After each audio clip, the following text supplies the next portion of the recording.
And welcome to Action Dine VR. My name is Matt, and this one is about Mini Motor Racing X. This is this is a fun one. It's unique.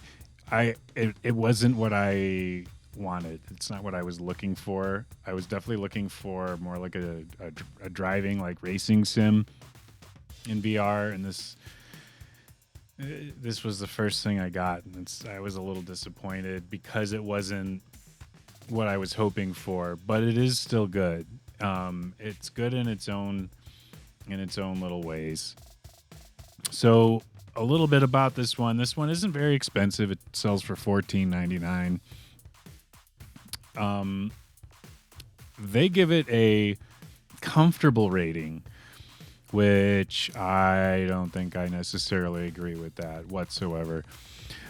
I would say it has a comfortable rating when you're in this view, when you're standing above the track like this, and that is an option, and you can kind of move around to different spots on the track with like a teleport style feature. Otherwise, it rotates around every time you click the thumbstick.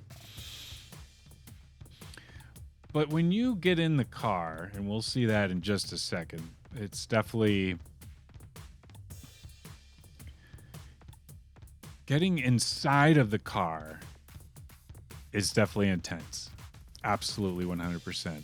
And they even have some options to put more blinding on the windows as well as peripheral blinding, like a vignette.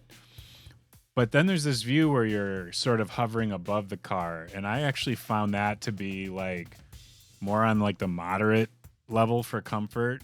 I kind of liked it. I thought that was easiest to play actually, floating above and a little behind the car. The view where you're looking at it like a racetrack is cool.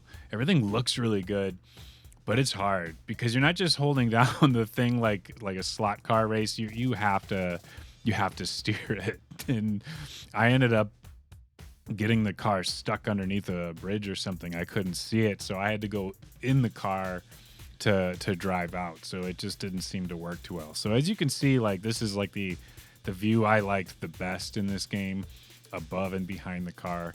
And I think it helped on these little tracks with these tight turns and being able to see over the railing, and you get a better view of where the turns are about to be.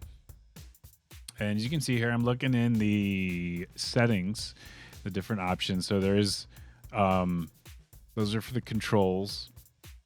And I know I jump in, there's the comfort. So that's for vignetting.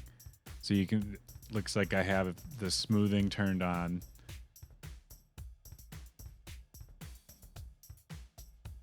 Roll with car movement. Oh, that's brutal. Yeah, you can have the camera roll with the car in a crash. That's tough.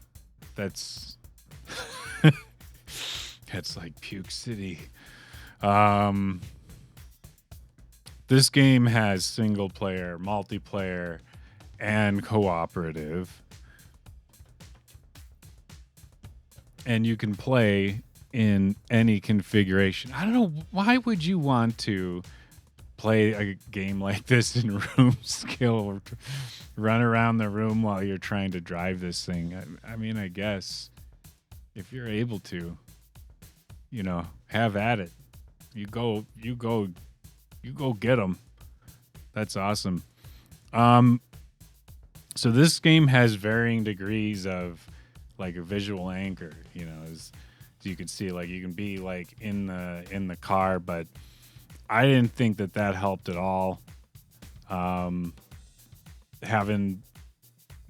It was pretty. It's really tough being in the car in this game. I think it was tougher than some of the other driving games where you're inside of the car. But there's all sorts of movements that can happen when you're in the car that are they're gonna trigger you if you're motion discomfort if you're having a hard time with that. Now, on the subject of wall punch risk, I don't really think there's a whole lot a problem with the wall punch risk. Now, maybe on one of those arcade modes where you're kind of like, no, this is getting, it's low. I mean, I would like to say it's probably 0, but you know, people do stuff. People do dumb stuff. So it's probably low. But yeah, this is, I play this one sitting, you know, hands in my lap. It's pretty casual like that.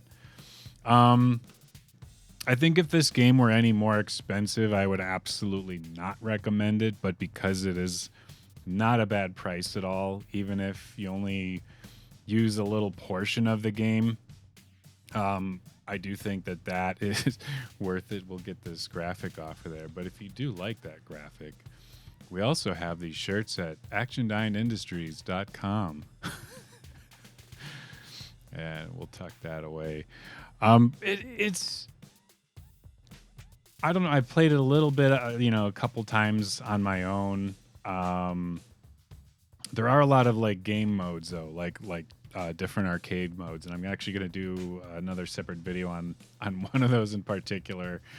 But it's got enough variety of stuff to keep you busy, so it's not one that I actively recommend to people. But I wouldn't say avoid it. If you do want to try some kind of a driving game, this is it. Just don't think that this is gonna be the driving simulator. There's another one for that. But it is fun. It is a good time, and the game looks really good. Everything feels like it runs pretty smoothly, so that's good. But yeah, that's it. And thank you for watching.